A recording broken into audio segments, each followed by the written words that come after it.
That was Dimitri Martin. Oh, okay. If you are pear-shaped, you should not wear pear-colored clothing or act juicy. That's pretty good. You know, I remember Rogan going off on going off may be the wrong word, but he was talking about Carlos Mencia. I can't remember. Was that him who was stealing jokes from everybody? Yeah, he's gotten a bad rap. I actually just saw an article where like the IRS is after him because he didn't pay taxes on like no kidding. a bunch of money. Good one. Somehow I didn't read the article, but I saw the headline. There's a pretty good. I do that a lot. I just see the headline. Assume like, the rest. Yeah, I think I get the gist. I can imagine in a world like that, taxes are very complicated. Like with all the different streams of income, and I'm not saying that he didn't deliberately dodge anything, but also and it's tricky. I heard Steve Harvey talking about like how his accountant ripped him off. Like, oh yeah, he was like, here's the taxes you owe. Here's write the check. Trusting your accountant to write the check to the IRS, and then they never did. They wrote a check, it just didn't go to the IRS, and then IRS comes back 5 years later and like, well, you haven't been paying taxes. That's got to be scary. So you got to find somebody trustworthy to help manage the stuff that's really complicated and make sure they're not ripping you off. And then, I feel bad for rich people now. Gosh. Wealth is such a burden. It's such a burden. Poor guys. Dude, people. Dang. I started on that because I was thinking, you just quoted Dimitri Martin joke. In academia, in school papers, whatever, in business, right? Like you can copy anybody, but you just need to cite your source. Yeah. It would be fascinating if somebody did a stand-up routine and they just started. They just did everybody else's material. But they started off by saying, now listen, no joke you're about to hear is original. But I am going to tell you who really did it after each joke. And then you can go listen to them. And I actually have a website where you can go click the link to the actual joke and then watch it. That would be probably the funniest thing. I feel like that's kind of like what YouTube has kind of turned into with all like the little clips and reaction. So, but to see it live would be so funny. I mean, yes, to see like somebody on stage. I mean, bands do it all the time. Cover bands. Like, and there are cover bands that do really well just playing other people's music. Yeah. But then, but it's the same. It's the same thing as academia, right? Like nobody goes to a Kiss cover concert and they're like, "This is Kiss, man. This is it." No, they do not. Yeah. In the academic world, though, it's usually when you're citing a source, you're backing. I think you would have to have you're like backing up something you said because there are 3 other people that have agreed with you. So maybe in comedy, you could tell a joke and then you could explain why it's funny with 3 other jokes from other comedians. Have you guys seen the it was a movie that came out, Song Song Blue, with Hugh Jackman? He was in it. It's a story about a Neil Diamond cover band, and that's what it's about. And like one of the premises of the movie, or one of the things they do in the movie, is they have it's a good movie. It was really good, but they have this big concert, and it's like, and he's like, "Why do you want me to host this big concert?" And I was like, "Oh, Neil Diamond is playing in the city." But it's like, everybody who can't afford tickets to that, we want them to come watch your cover band. Oh my gosh. So like, if you can't afford tickets to Chris Rock, just have another venue where somebody's just telling Chris Rock. Oh my gosh, that would be. Oh man, this is not bad. This is $1 million idea for some struggling comedian out there. Yeah. Just follow somebody else's tour and completely sold out. Yeah, and just be like, I'm going to do his joke. They're his jokes. They're not mine. I'm not taking credit for them. I'm the Walmart version of Chris Rock. Okay. I'm going to roll it back and we're going to have some fun. We're not going to pretend that I'm anything that I'm not. Okay. I will say that if you watch enough comedians, you can see like an up and comer. They borrow other comedians cadence Oh, and their yeah. and their tone, and I'm like, that person sounds like that's not their cadence. That's not the way they naturally speak. They just haven't found their stage. Like, they will develop it at some point. Yeah.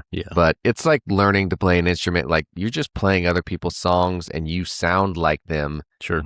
Until you find your own. Until you write your own music. Or find your own voice. Like, Yeah. you don't know what you sound like, but you know you like the way that person sounds. So Yeah, in the 90s, there were a ton of comedians that sounded like Jerry Seinfeld. What's the deal with cars? They've got 4 wheels. What's that all about? You know, they had this weird, very unnatural. It dipped. It went from Jerry Seinfeld to like 1950s baseball announcer. What's the deal? Comes running around the corner. What's with all the wheels? 4 bases, 4 wheels.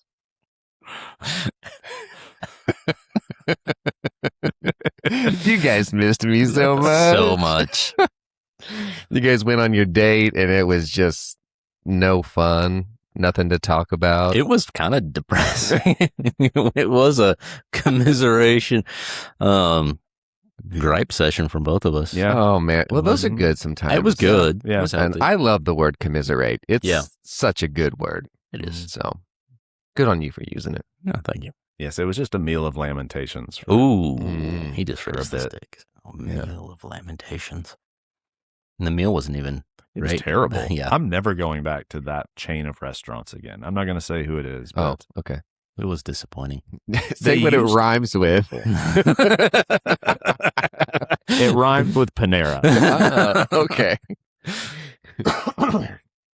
But it was awful. It was awful food. And it's so overpriced. I don't get what the deal is with things being so stupid overpriced. It did feel like the last time I went there, and it's been a while, I was like, okay, it's not bad. And so when we were going through a couple options, I was like, okay, yeah. And then it was just, mine was not terrible. Mine was just very okay. But like you said, when it's overpriced like that, and it's just, Yeah.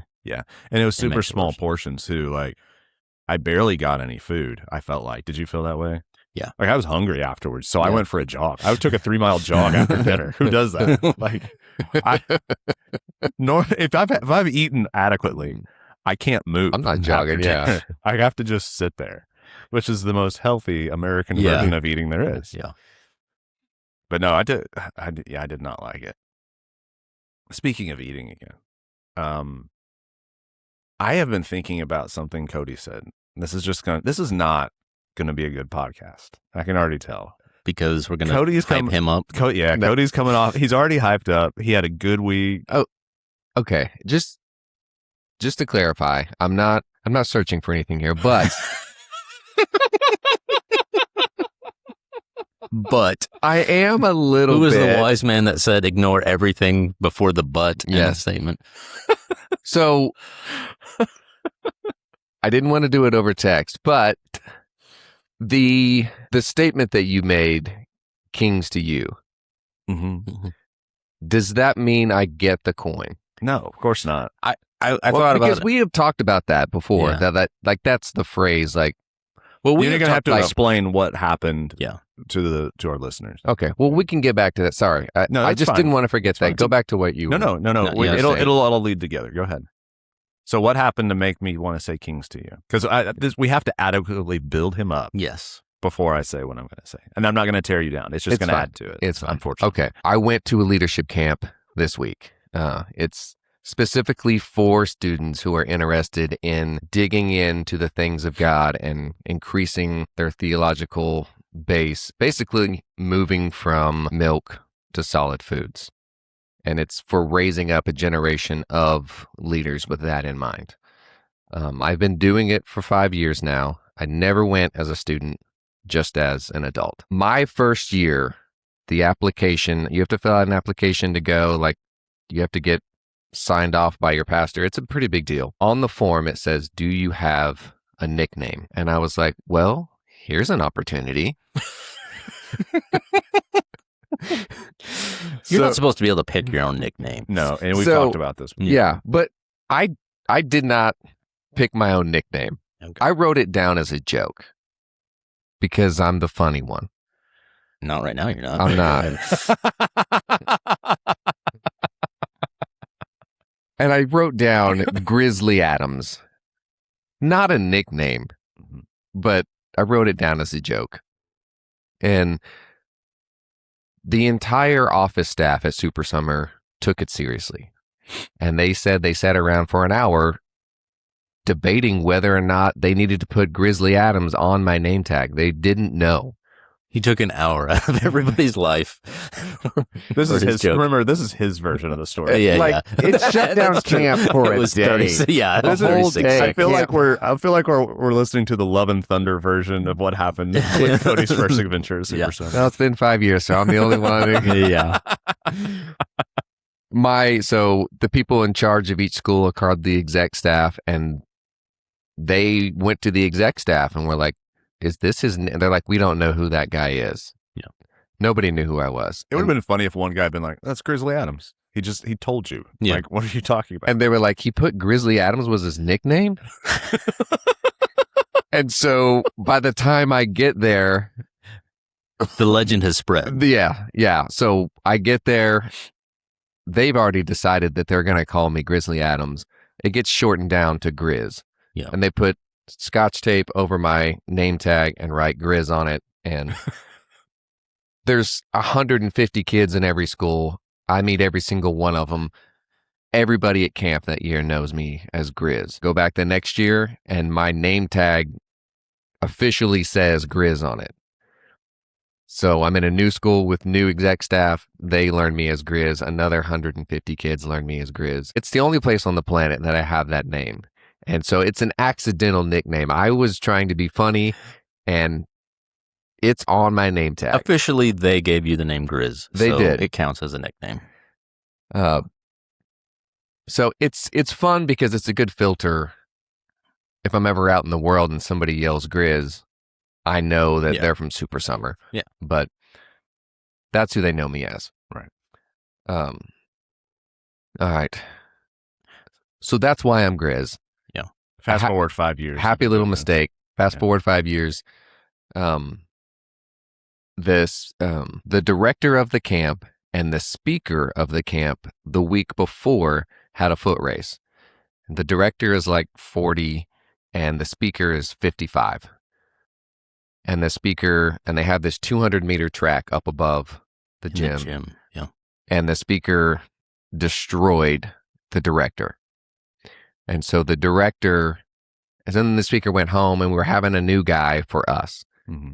And so that weekend while we were there, the director was like, I've already been practicing. He's coming back next year for the first week and I'm going to destroy him. So he's been talking about how much he's going to beat this guy in a foot race next year. And then our speaker has an emergency and they call Rustin, who was the guy who spoke the week before, back in. And so now Rustin is back on campus and Jake has been talking crap about how he's going to beat him. And for some reason, Rustin and I locked eyes best friends. and became best friends. Nobody's surprised by There's it. zero surprise in that. Yep. We had lunch together. We talked theology. We talked about each other's lives. And He's naming one of his dogs after you now. Yeah. maybe, Absolutely. yeah. He's going to have a dog named He's Grizz. renaming his children. Yeah. That's right. Come in here, kids. Your mother and I have something. This is your new namesake. Just look at him for a while. This is your new brother, Grizz. Yeah. Awesome dude. If you guys ever run into him and get a chance, the dude is really cool. Okay. A lot like me in the fact that at camp. Can't do that. Okay, sorry. Okay, I should have so awesome. spoke more. He's so great. He's Oh just my like God. me. Sorry, Oh my that's not what I meant. That is what you meant. We need a new girl jar. Remember? Yes, Okay. yeah. And you got to put money in when you say something like that. You're going to pay for us to go to Hawaii. When he's okay. Okay. God. He's a very normal person. He's a lot like me in that at camp, he's just looking for kids to make eye contact with, and then he'll go sit down and eat lunch with them and talk to them and get to know them. Like, None of this sounds good. Say it better. Yeah. Yeah. That all sounds awful. I am so going to cut that out. We are leaving all of that. Cutting that out. Oh my gosh. That is a terrible way to say. Okay. Just say he's going there looking for people that he can minister to. Looking for, people is fine. Okay. It is a camp. And kids too. Like you say kids to minister, but don't say he wants to lock eyes with a child and go eat with them. That's the worst. Oh no, my gosh. Just say that. That's terrible. Whatever. I want everyone to know that they're doing their best to cut me down. That's not what we're trying to protect you, is what we're doing. Anyways, he does his best to talk with people and get to know them. Yes. And so during his sermons before he starts, if he meets someone interesting, he gives them a shout out, which is cool. That's cool. So all week he's talking about he's going to have to race Jake again, and he knows that I have run before. And we show up at this rally, and I've got my Birkenstock sandals on. And he's like, hey, you're running tonight, right? And I was like, what? And he goes, yeah, you're going to run for me tonight.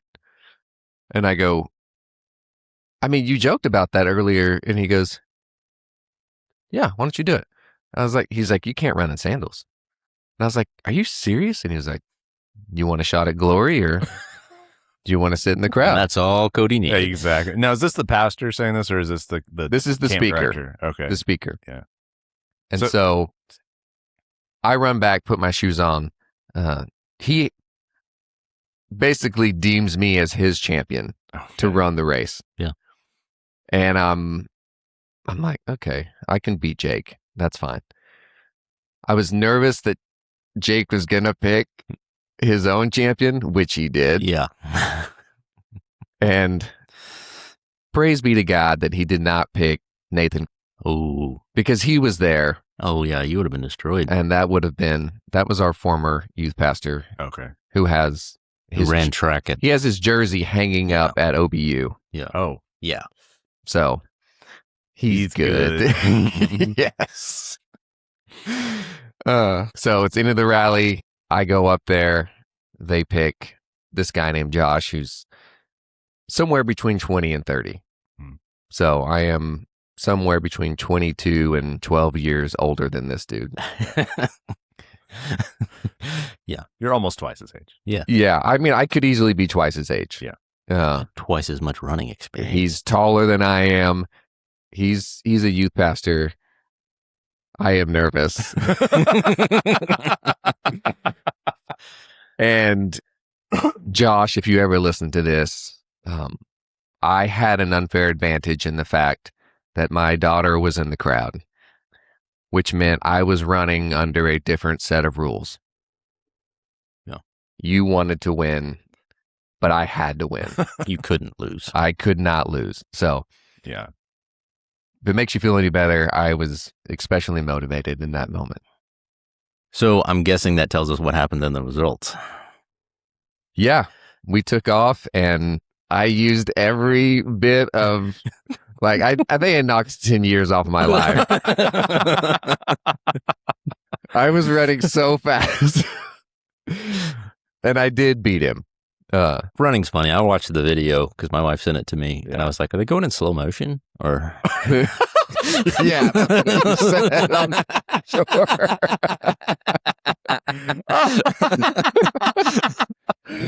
But it's just the angle of the that's what it was. That's funny. He sent me the video too, and I watched it, and I was like, I texted him and I go, what am I even watching? I don't even know. I don't know what this is. There's obviously two people running. Who is this? Yeah. And he was like, Cody. They Cody sent it to ran. me without any context, but I could tell that's Cody running. I was like, I knew they wouldn't send it to me unless it was somebody I knew. So it was impressive. It was close. And I'll tell you from my perspective, I was like, oh, Cody's running. Like, ooh, he's kind of, I don't know if he's going to get him. And then all of a sudden, Cody just found the next gear and just started pulling away. And by the time you finished, I don't know, you were 10, 15 feet in front of him. So, I mean, it was a clear victory. So, well done. It was a great moment. Yeah, well deserved. I mean, Well deserved. We know I have a big head and Yeah. I'm a narcissist.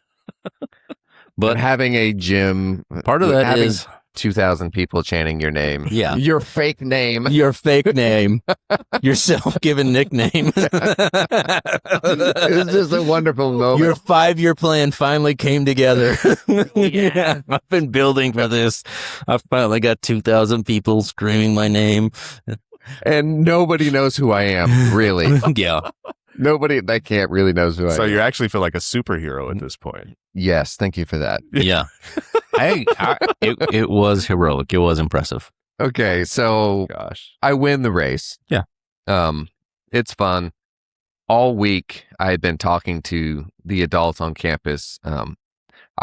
You guys can sympathize with this, but I'm in a phase with my eldest daughter where I'm no longer funny or cool. I don't know about that at all. Well, she doesn't think Yeah. you're funny or cool. Okay, that's true. JC doesn't think I'm funny or cool. I can get that. I bet she thinks I'm cool. Yeah, Yeah. which is good, Yeah. but Yeah. no longer funny or cool. Sure. And the dads sympathized with me. The moms were like, yeah, that's not getting better anytime soon. It's just like, okay. So I was talking to some of the adults about that, and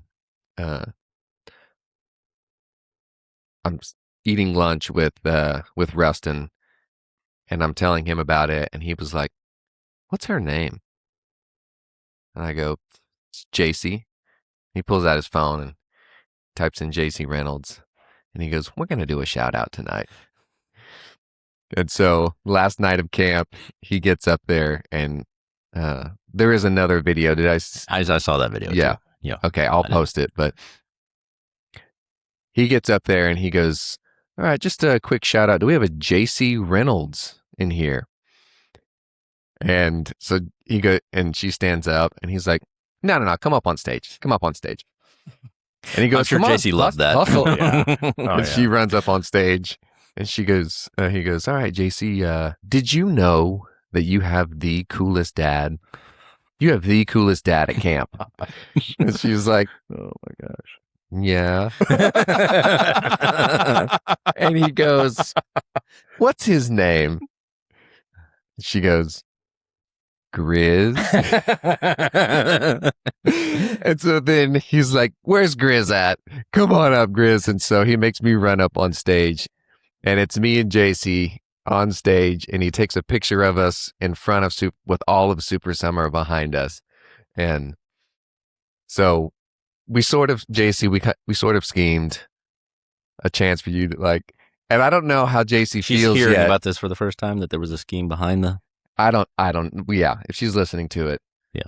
She's not going to listen to it. Probably Yeah, not. probably He's not not. cool. Yeah, she's not listening to me.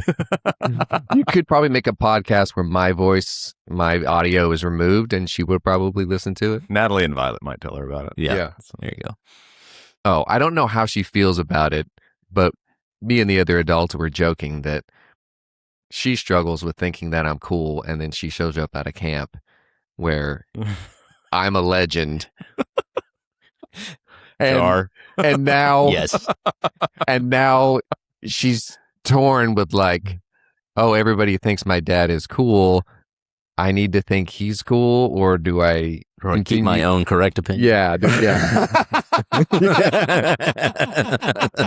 She knows better than anyone. Oh my gosh. So Oh. a wonderful week at camp. It was. I had the picture of me and JC. I picked up my kids yesterday from camp. They were at this camp too. And my wife was there. And within 3 minutes, I had heard so many stories about Grizz. I was thinking Cody is going to be impossible to live with for the near future. And I told you that yesterday. I came over to say bye to him, and he just walks over and says, "I've heard so many stories about you. I know you're going to be unbearable for weeks." And we didn't even say bye to each other. He just walked away. I just went, okay. He said, yeah. Well, you just came off of a week-long vacation, one of your many vacations for the year, and then you go to Super Summer where you're lauded as king of the camp. Yeah. Yeah, I'm sure you will be unbearable. And that's fine. That's fine. We can take it. Oh, yeah. And so then you wrote Kings to You. Yes. And I thought you would appreciate that. My first thought was like, oh, this is a recognition of you did something great. You get the coin. No, the first part is right. Yeah, not we the are second part. we are seriously developing a lot of different like tokens for ourselves, because I think we had talked about like actually separately getting an actual king, like a giant size king, and like trading it back and forth separate from the coin, because the coin is a competition where all three of us compete. Yeah. Well, we talked about the coin also being like, if you have a great moment, like if well, I think we had a Elliot different were thing driving here and there was a car crash and he pulled somebody out of a burning car and saved their life, he deserves the coin for that. Like, so I think we decided that that's what the king was for. Yeah, like the king to you is for those kind of moments. So the king to you is for the race, because you had a great moment. But it's a separate thing than the coin. Yeah, because that's going to be an individual event. Yeah, Adam doesn't want to give up the coin. No, I'm fine giving up the coin, but we never clarified it, and so that's why we talked about it, but so now we need a third token for ourselves. We've got the funny card, we got the coin for things that we compete against, and now we need a Kings to You, personal achievement kind personal of thing. achievement. Who's having the best moment in life, sort of. Yeah. Okay. Then we'll follow it up with the worst moment in life. I'll just hold on. just put a tattoo of it on my arm and we'll call it good. What's going to be our worst token? It's the puka shell necklace. Oh, man. Yeah. I abandoned that. It. It looked good on you. I did not like the puka shell. It was not. That's the whole point of it. You're not supposed to like it. I thought I was going to be able to hold myself to the shame. Yeah. And I was not. Yeah. I did like one day, and then like, I was like, you know what? I'm just going to do something. This is my problem. I'm constantly changing my mind. I'm constantly like, well, maybe I could do this instead. Maybe I could do this instead. And I don't stick with things very well. It's a personal failing of mine. On the bright side, I have tons of ideas, which is fun. That is cool. I just don't ever get to bring them to full fruition. Fruition.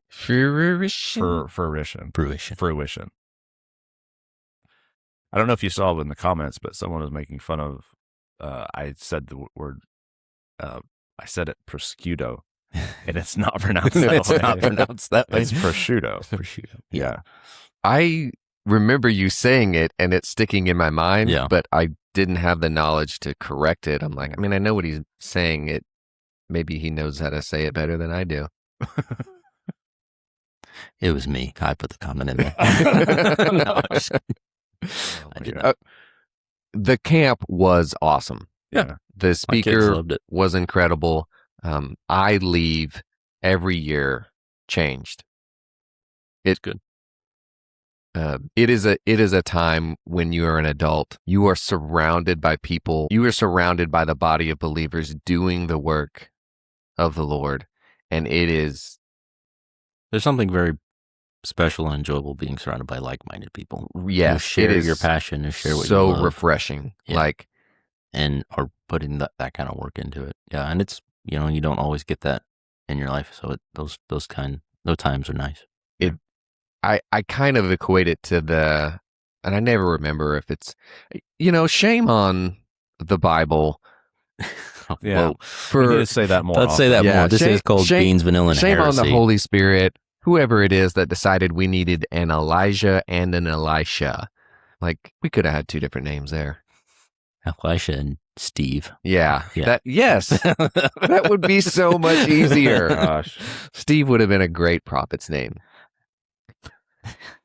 Or so many Marys in the Bible. Yes. Yeah. Too many of those. There's too many Marys. One would have been enough. Mm-hmm. We need a jar. We need another jar. No, like 6 jars in front of me.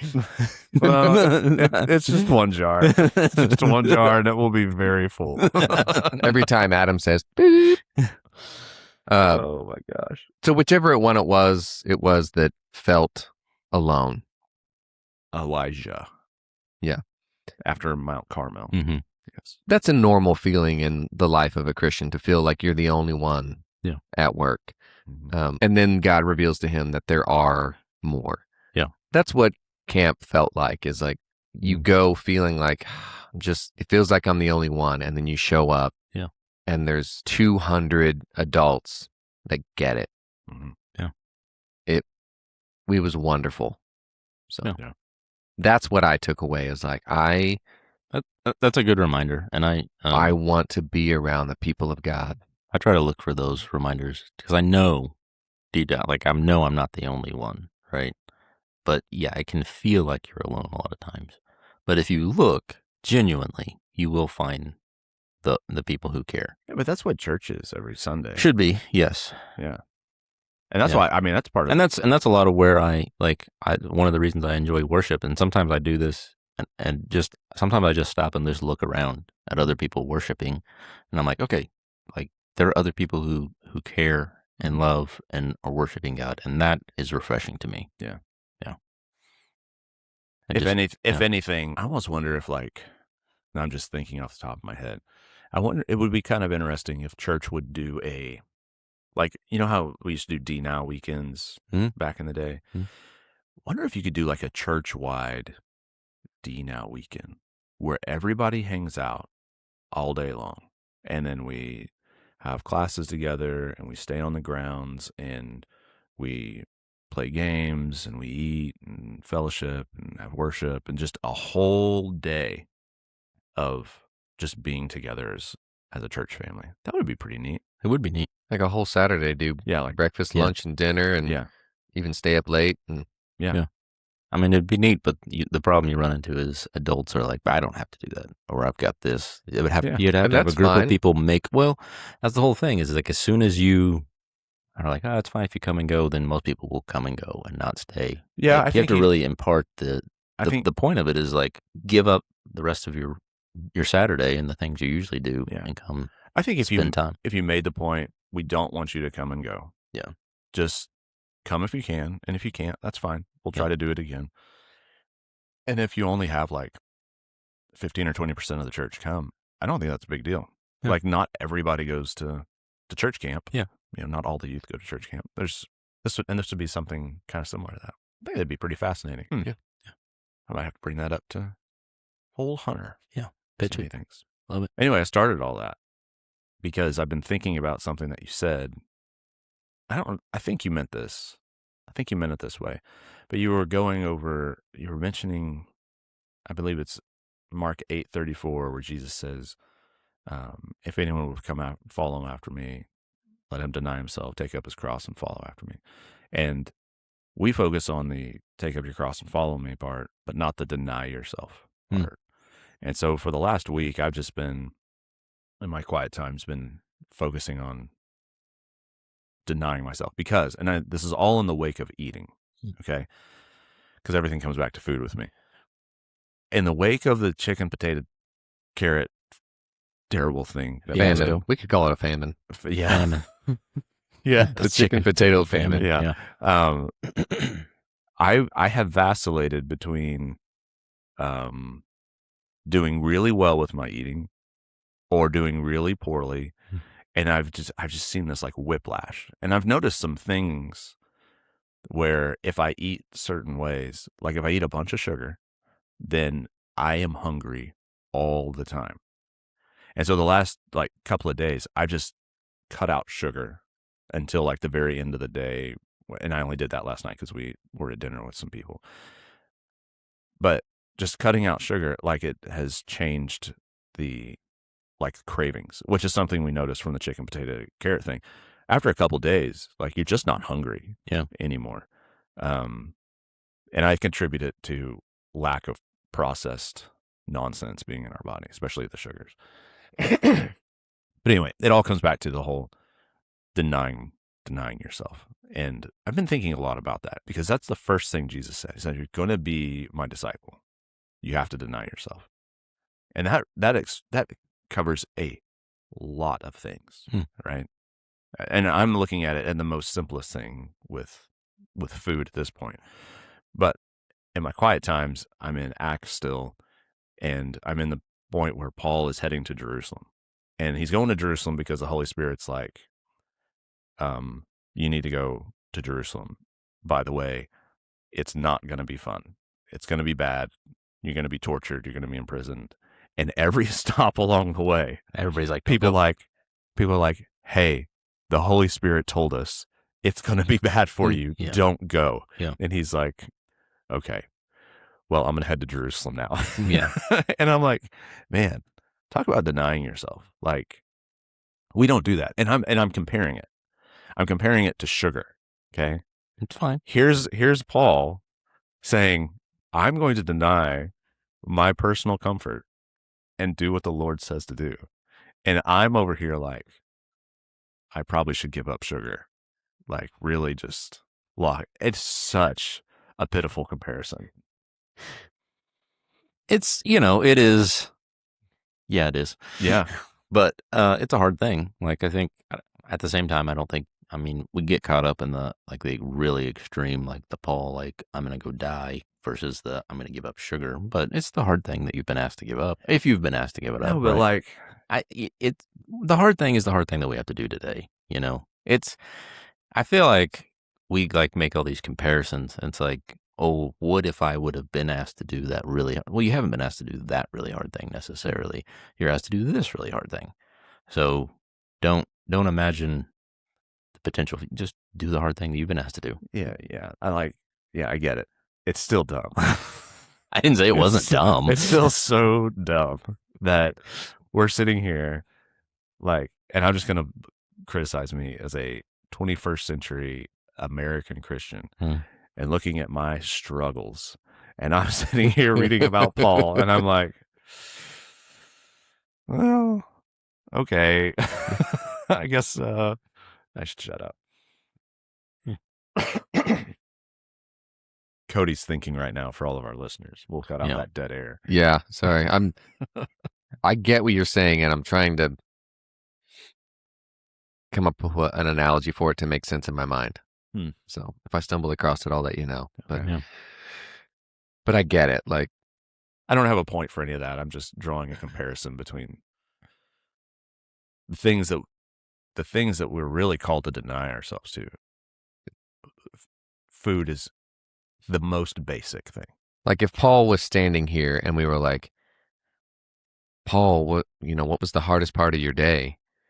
It was like, oh, well, I accidentally started a riot. I had to go to, I could have stayed home, but instead I went to a town where I knew they were going to stone me.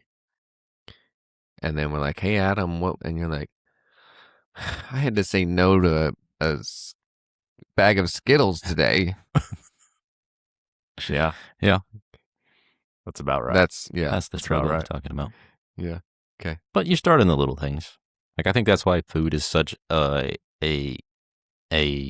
talked about thing in the Bible, right? That's such a precious way to say it. But the reality is, like, a mature Christian, like seriously, like, go ahead. At 45, I've been a Christian for a few decades now. I don't know. You would just think that the game would change. See, and that's where I'm different. I don't think the game changes. I think we think of it as like a ladder, like, oh, I keep going up these rungs and I become more and more mature, and then it gets easier. I don't think it ever gets easier. No, I think it's progressively harder. But what I'm saying is, you would have thought, well, it's like the Caedmon's Call song. He says, the battles that I was fighting back then are the battles that I'm fighting today. Yeah. Like, it's so dumb. Well, and I will say, Paul will get your struggle. Because he says the things that I don't want to do, I do, and the things that I know I need to do, I don't do. Yeah. And he probably could have written that section with less do's in there. It was a little bit easier. Yeah, it was when it's easier to hear it, but when you're reading it, you're like, I don't know which I do or don't do I'm on. Yeah, but he got it, and I always wonder, like, what was it that he was falling into repeatedly, that he was just like, why do I keep doing that? Yeah. And I think there's a bit of a mercy from God in that, like, if you were moving up the ladder, right? And if you were like, okay, I conquered food in my 20s and I conquered, physical fitness in my 30s and all these challenges and I just defeated all these things. Yes. Then you don't need Jesus anymore on a day-to-day basis. You still need Jesus for the harder thing. No, you still need Jesus for all the things. Yeah, that too, and the harder things. And But And then the you hard have recruit. this thing, you have this idea of like, but I did this. And the fact No, that no, no, you, no, no, no. yeah, you do. No. I think people do. Like, and I think some people do. That's not how I don't I wouldn't Okay, take hold it on. that To way. clarify, are you saying that he does, or you People, is you the in general. proverbial you? the proverbial you. Yeah. I wouldn't do that personally. And I don't think Paul did that personally. And I think that this is Well, I think he does. So I think that's why Cody is reminding us that he says, I still struggle with those things, whatever those things are. He's like, I still do the things I hate to do. And so there's still this reality of it's not easy. Yeah, he's and just a man. He wasn't perfect. Right. Yeah, and he still, and maybe he struggled with food. Maybe he indulged in, what did they indulge in? I don't know. Too much bread. Too much baklava Too much on a Saturday night. Yeah, on a Saturday night. He was like, man, baklava is my, and I had 4 pieces instead of 1, Right. Once a month. Who can blame him? Who can blame him? Right. Seriously. And maybe he's like, that was still his struggle. So I don't know. I think you can be a little hard on yourself when you're like, this thing is, I should be better than this. In one sense, yes, you should. In another sense, this is the struggle that you're going to have and continue to fight through it. Mm. And I think that's true for all of us. Like, continue to fight through the thing and do the right thing that you're supposed to do, in the power that the Holy Spirit has given you to do the thing. Right. Yeah. And don't beat yourself up over, I'm not where I should be. Okay. Then start and continue to press on and don't beat yourself up over it. Yeah. I spoke Thanks, to the Elliot. little ministry happening here. Yeah. I'm just watching. I spoke to the kids about this idea that our faith it's progressive overload, which is a term you hear in exercise. Like, We wouldn't know that, but Yeah. thank you for telling us. What's exercise? You said? yes. Could you draw a picture? Yeah. Yes. I have a video of me doing it, in fact. In front Jar. of a bunch of people. Doing it well. Can I make a real quick aside? Yeah. You mentioned Stallone before we started the Mhm. podcast. I watched the worst movie I've ever seen the other night. Judge Dredd? No, Escape Plan. Have you seen this? I liked it. Shut up. You didn't like it? That was The first one or the worst. second one? The first one was okay. There's 2? There's 2. Oh my God. Escape Plan? Yeah. Stallone's in it? Schwarzenegger's in it too. Stallone and Schwarzenegger. Oh, is it maybe 20 years old or 20? 10. 10 probably. Oh, I don't know if it's 20. Okay. Might be 20. And it's 10. It can't Yeah. be more than 10 years old. Did you see it? No. Don't. Okay. It's so bad. It's Check. such a bad movie. 2013. 2030, yeah. We saw the Escape trailer and Valer's like, "Oh, that looks fun," and I was like, And it's You were all scared right. of what you did to Stallone do. and Schwarzenegger? So it's about Yeah. it's really in Stallone. 2013? Yeah. mhm. And it Yeah. You should have known you were rolling the dice on "Oh that. man!" One of the funnest parts They of it. both peaked. I mean, oh yeah. anything past 2000 is Yeah. probably a risk. True Lies was really good with Schwarzenegger, but Yeah. one of the funniest parts was that there's more than one scene where they're both walking together, and their head height is the same. And I stopped the movie in that scene, and they're perfectly level. And I said to my wife, "How tall do you think Stallone is?" She goes, "Oh, I don't know, like 6 foot, I guess." So I was like, "No, it's like 5'7", 5'8", maybe 5'9". Yeah. And she goes, "Is Schwarzenegger that short?" I said, "No, he is not." Schwarzenegger's like 6'2", Stallone is like 5'9" to 5'10". So Stallone is my height. Yeah. and then Schwarzenegger is like Hunter. Yeah, and so I am just. She was like, "Well, how do they do that?" I'm like, "I don't know. He's wearing platform shoes or something." Yeah. 6'2", yeah. Yeah, it's wild. You guys ever see the picture of Schwarzenegger being held up by Andre the Giant and Karl Malone? Is that who? Mm, Or it's the basketball player who was Yao Ming. 7'5". Kareem Abdul-Jabbar? Maybe he was in Conan with Arnold Schwarzenegger. I don't know. They're both on the set of Conan, and Arnold Schwarzenegger Was is Schwarzenegger, or was Andre the Giant in Conan? no, he was just on set, Okay. and Schwarzenegger is like Wilt Chamberlain. Wilt Chamberlain. Oh, That's yeah, who it is. yeah, Yeah. yeah. He's like swinging between the two of them. Oh my gosh. Yeah, Oh he's my like a gosh. little kid. Yeah. Yeah. So That's crazy. I love hearing stories about Arnold. Like he said he went to dinner with Andre at one point and he was trying to pay and Andre was like, no. And he's like, no, I'm paying. And he said Andre picked him up like a kid and sat him on this like platform and said, no, I'm paying. It's wonderful. Oh my God. That's funny. Okay, progressive overload. Yeah, sorry. So in exercise, you have to add weight or reps. Mm-hmm. Yeah. So exercising doesn't have like an end. You either add more reps to it or you add more weight, and that's how you get stronger. And that's our walk. Faith is a progressive overload. You get strong enough to handle the things that you're dealing with, and then God adds something else to you. The things that used to be a struggle are trivial, and He adds something more, and He adds something more. That's the hope, is that you are progressively becoming stronger in your faith so that you can handle more. And so I think you never arrive. There's always a little more weight to lift, a couple more reps to do. Yeah, I definitely think you never arrive, for sure. There's always more challenges, and I think we get in the danger of when we start comparing our challenges to everybody else, and then we're like, oh, I'm not moving like I should. Well, you are moving at your pace, like. And anyone who exercises will tell you, yeah, there is a time, like there are times when you're like, I need more weight. I need more weight. Yeah, I need more weight. And then you hit a weight and you are stuck there for months. Yeah. You can't like if you go to the gym and you're trying to lift weights and be strong and you start comparing yourself to everybody else and you're like, man, those guys are lifting like 3 plates. Like I'm nothing, I should try to do. I mean, you're going to hurt yourself. You're going to you're going to stall your growth. Like, do what you can do. Do the thing that's hard for you. Like, don't make it easy. Do the hard thing for you. And you will get stronger, but don't compare yourself to the other people.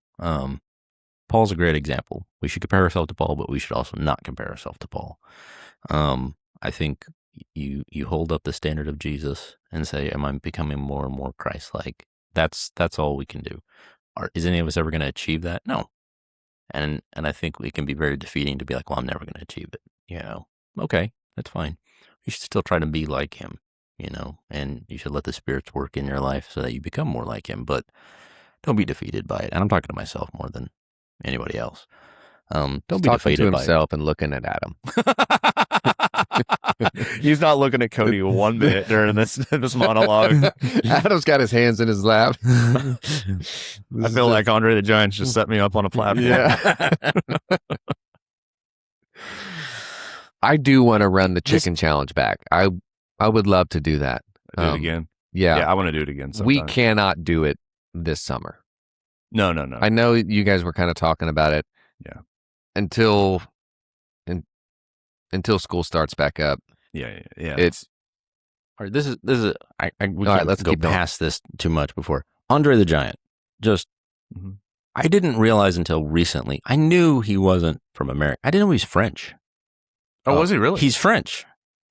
Wow. Does that make you like him less a little bit? That's 2 French people I like. Okay. Yeah. I mean, I like Andre the Giant. Gerard Depardieu and Andre. Gerard Depardieu. You don't remember him? It's 90s actor. He was in Three Musketeers. He was. I like Jean Reno. I don't know. Who's that? He's from The Professional. He's been in a bunch of stuff. Ronin. Okay. Oh. Yeah. The Mission Impossible. Leon the He's the Professional. guy with the knife. Yeah. The one guy in Mission Impossible with a knife. Have you seen Mission Impossible? Well, I think we've been over this. Yeah, I know. Recently, I've seen all of the first I was going to say, if you'd seen it, that would be a perfect clue for you. By the way, that was the funniest part of one of our episodes when we were talking about Tom Cruise and Mission Impossible and like there being an empty harness. He's talking about how funny he was in one of our previous podcasts. I just want to point that out. It was funny. I was driving in California on my vacation, laughing, Yes. and everyone behind me is like, "What is he laughing at?" And Jessica goes, "He's laughing at himself." Accurate. Oh my gosh. I've been laughing at our podcast. Like, I know this is it's probably bad form to talk about your own podcast on your podcast. We were so funny. Sort of meta. It reminds me because I was in this praise and worship band. We were together for like 18 years. Played Falls Creek every year for preteen camp, and we would wear our own. We were called the 150 band, and we would wear our own merchandise, our own shirts that would say 150 band. And we had this running joke amongst ourselves, like, only the coolest bands wear their own merchandise. Like, Bono was walking around every day in a U2 shirt.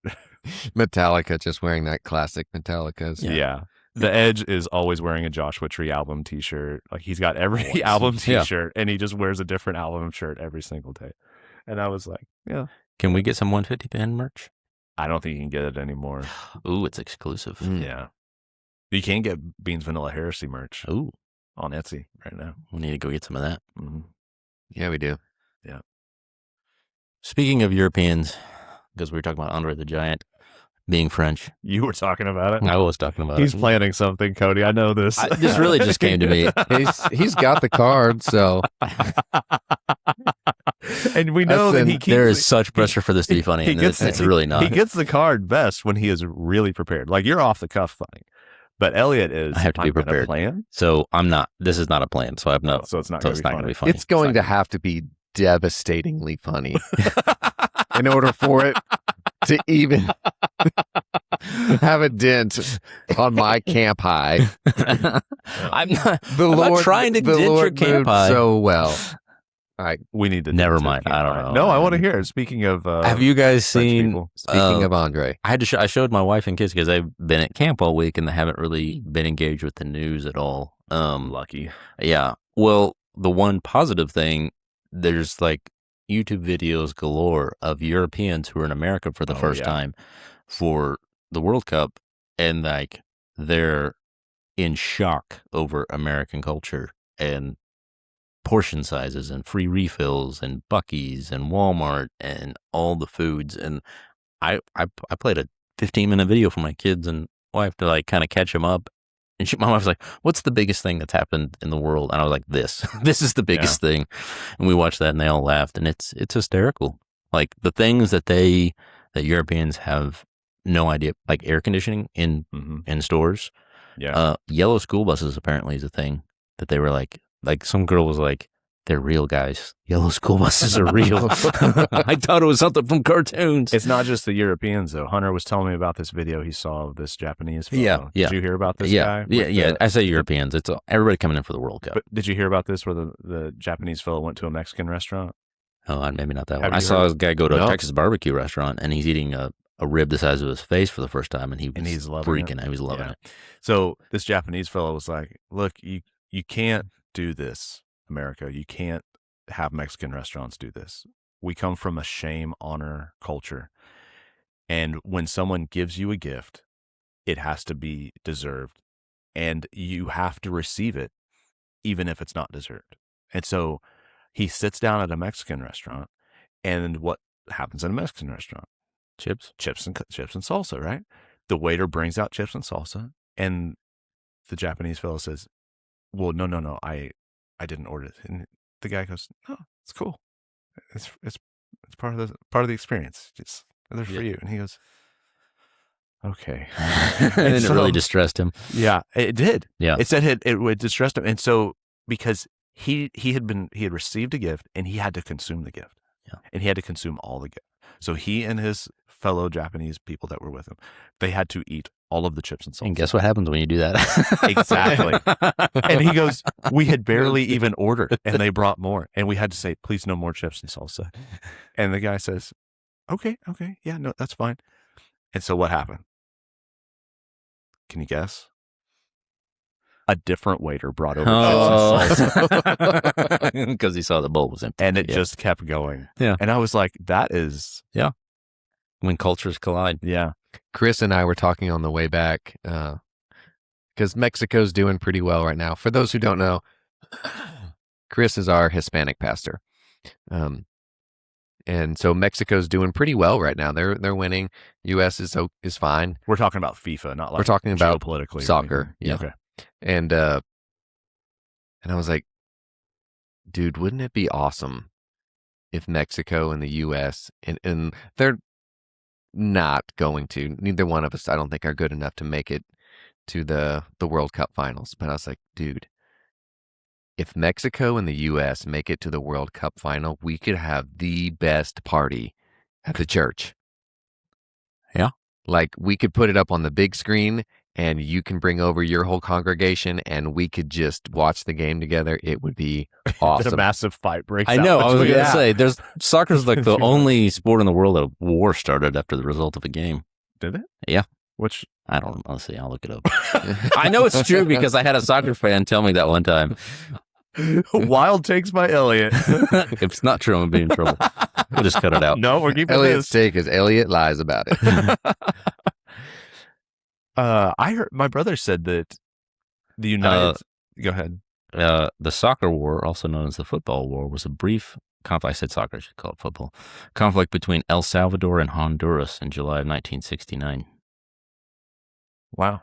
It happened after. The war was actually stemmed from deep-rooted social and economic and land disputes, but that's just it happened after they played each other in World Cup.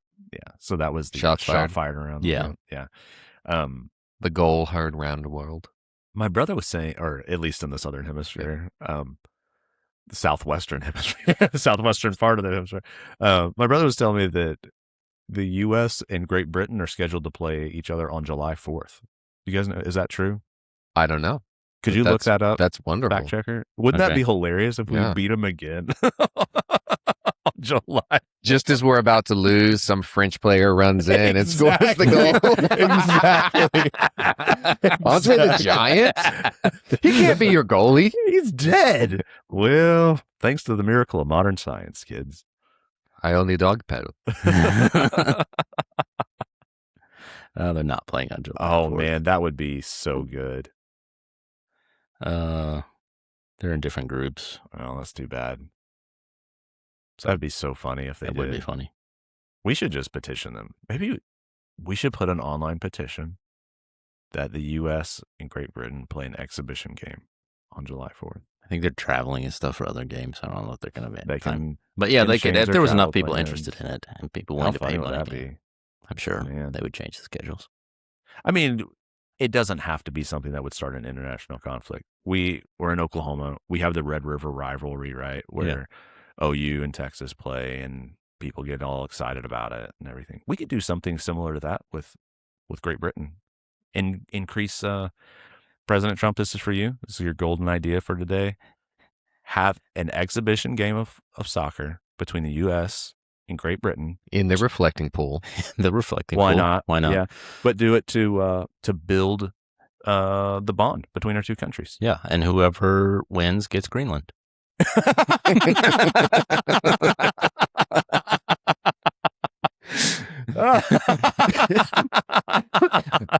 Yeah, that's pretty good. I just saw the whole island of Greenland just shrugging like, okay, Yeah, that's fine. yeah, Yeah. Did you guys see the videos of the Japanese fellows preparing for soccer for FIFA and stuff? No, I have been at camp Yeah, you've sun missed out up to on- sun. It is, Yeah, I they- haven't Yeah. seen anything. It's pretty wild. These guys are like going at it, like they're conditioning, full body, like getting ready. It's pretty incredible. Yeah.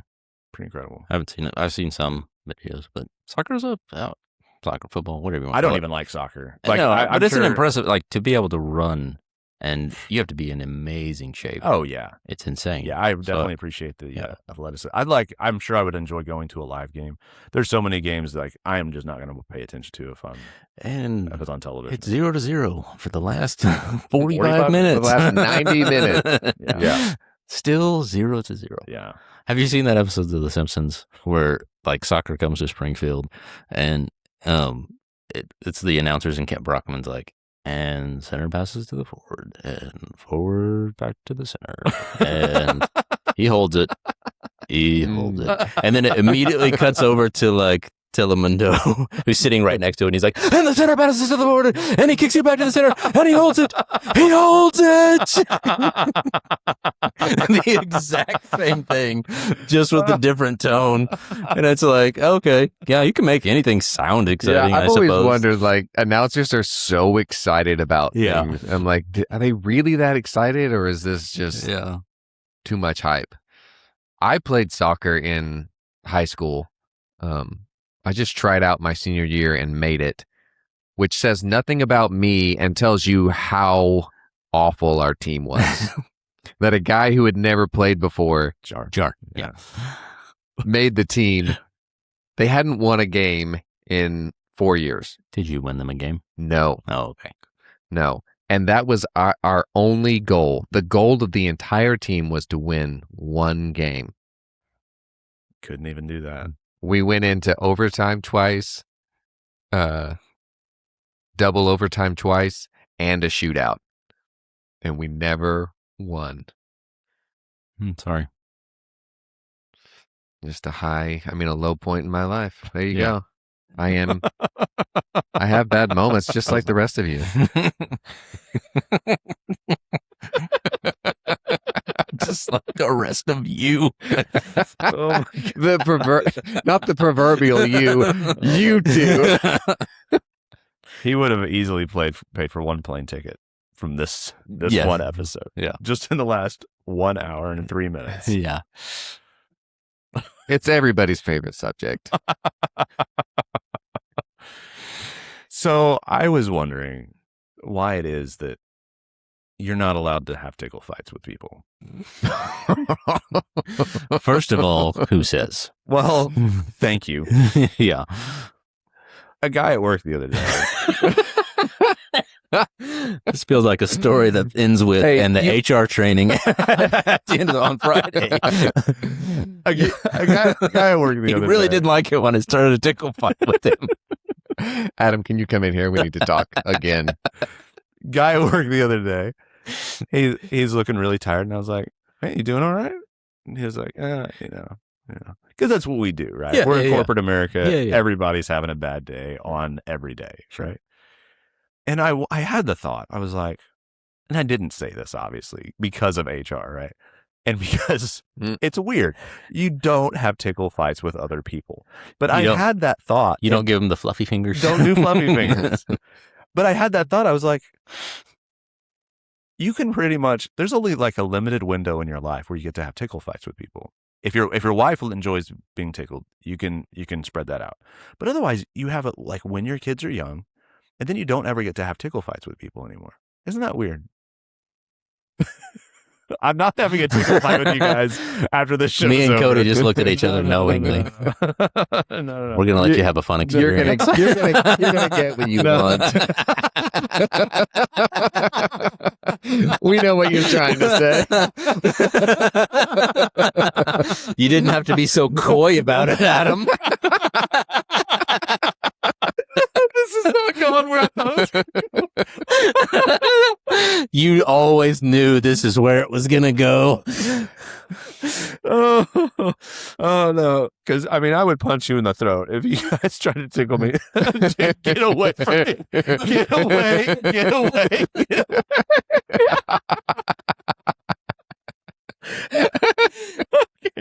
Okay. Well, the other part of it is I'm not ticklish, but thanks for trying, Elliot. Oh my gosh. No, Oh my gosh. the thing about tickle fights is there's usually one person who is the tickler. Right. They're usually much bigger and stronger than the other person. Mm-hmm. And so it's not so much, it is a fight, but one person, the And person who's losing is loving it. Which is confusing for the person who's winning. Oh, man. Yeah. Where did you think that was going to go? if you have a younger I didn't brother, think you were going to actually walk over here and tickle me in the middle of the show. If you have You're a lamenting younger, about the loss of a tickle fight. I wanted to be the person. Well, I don't even want to be the person. I don't know. It's just a thought that comes in my head. I don't know which one I want to be. Here, you tickle me now.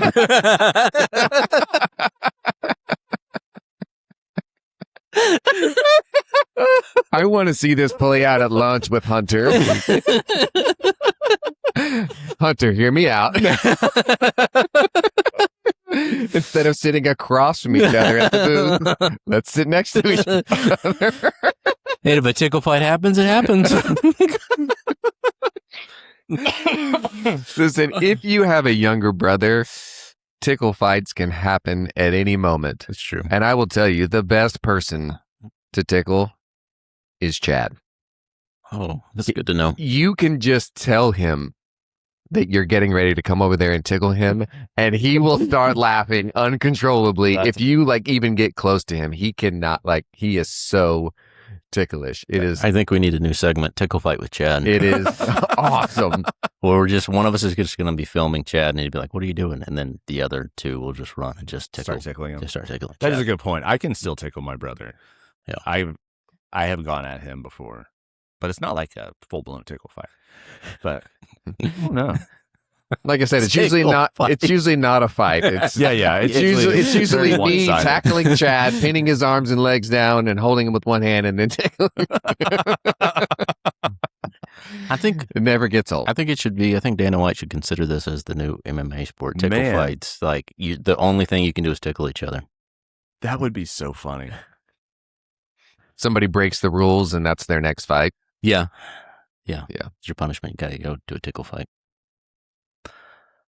I think people would pay to see that. I think they would too. Yeah. Mr. Dana White, I really think you should think about this. We'll just take 1%. Oh, we're so generous. You can have the rest of it because you'll be actually doing all the work. But Tickle fight. man, tickle fights, that would be really funny. I think I would tune into that. I'm imagining what that would look like. Sunday night on Paramount Plus. Tickle fight number 7. Okay, so Julio Rodriguez versus Tim Blake from Fort Smith, Arkansas. Tim has been working out his fingers all week. Tim, how have you been preparing for this mentally? Well, I've been watching Three Amigos a lot. I've been watching Adam Sandler's movies a lot. I think I'm ready. I think I'm going to have some good laughs. I'm going to give some good laughs. Julio? I'm not going to do a Hispanic accent. Get off! Do it. Do it. I think that would be so funny. Why surely somebody has done that? I'm sure We are not that. I'm scared not to that clever. Google tickle fights. MMA tickle fights on Google, but so I'm going to look it up. I'm gonna say this on air so that I almost don't want to because You may not. it's been an idea in my head, but I have always thought that it would be such a good YouTube channel to have somebody in a chair and you just tickle them and record their raw laughter because it is so infectious. it's true. I think people would love that. I think you're right. I think that's part of the charm of this podcast. People get to hear us laugh. Now, somebody's going to take that idea and start kidnapping people off the street, tying them to a chair, and then tickling them. So it'll be used for evil, unfortunately. But it's a great idea. That would be good. I bet you could figure out a way to. We could Mr. Beast this thing. Okay, here's what we do. We put $1,000 in front of somebody, and we say, Don't laugh.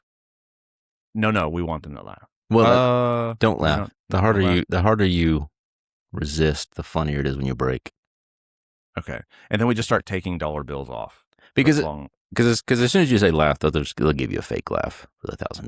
They'll be okay, here's my money. You Okay. want a real laugh, you're gonna have to get them to fight it a little bit. Okay. Maybe. I don't know. Yeah. Maybe that's what it is. We have $1,000, and then for every 5 seconds, we just put a $5 down, and we just keep adding bills as long as they don't laugh. And then once they start laughing, then it's over.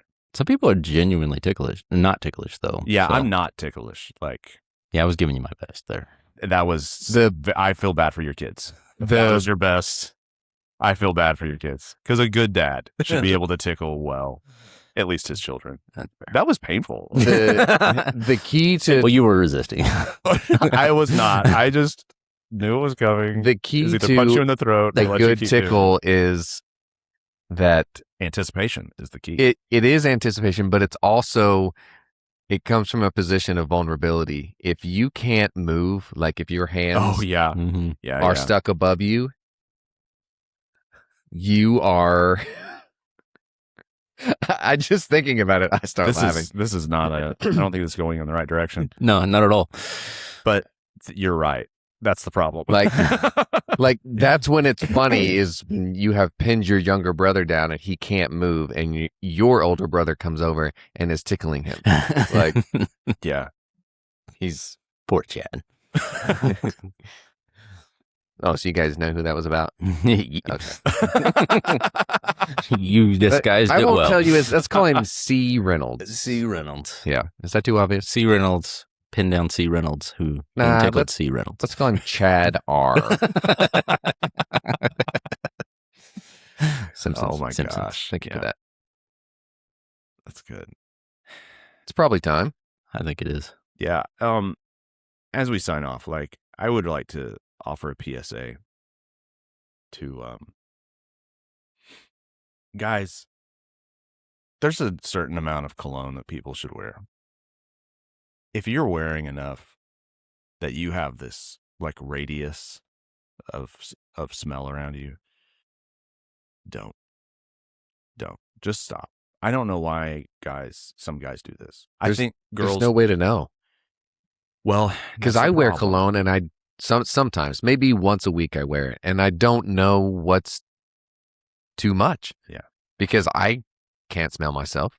Well, that's the problem with smelling. You'll be my barometer. Is that the right word? Sure. Yeah. Meter of some sort. I'll wear some tomorrow and you can make a face. Here's the thing. It's an understandable problem because you get used to a certain smell. And so then after you're used to it, it requires more. It's similar to being an alcoholic. Your tolerance builds up, right? People just need to stop. It's really ridiculous. Would you go so far as to say this is surpassing alcoholism as a problem in our country? Yes.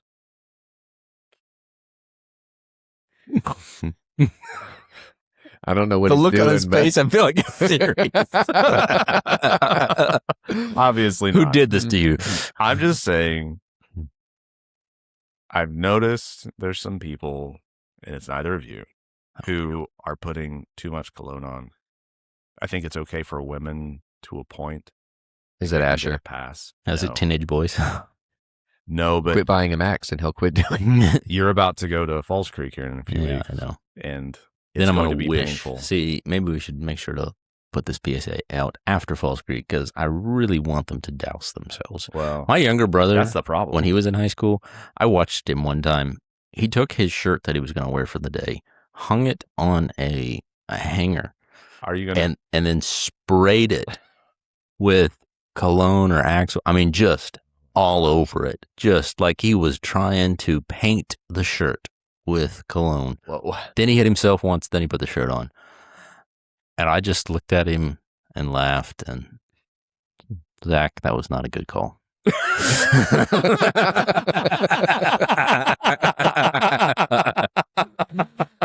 I've been waiting 20 years to tell you this, brother. Yeah.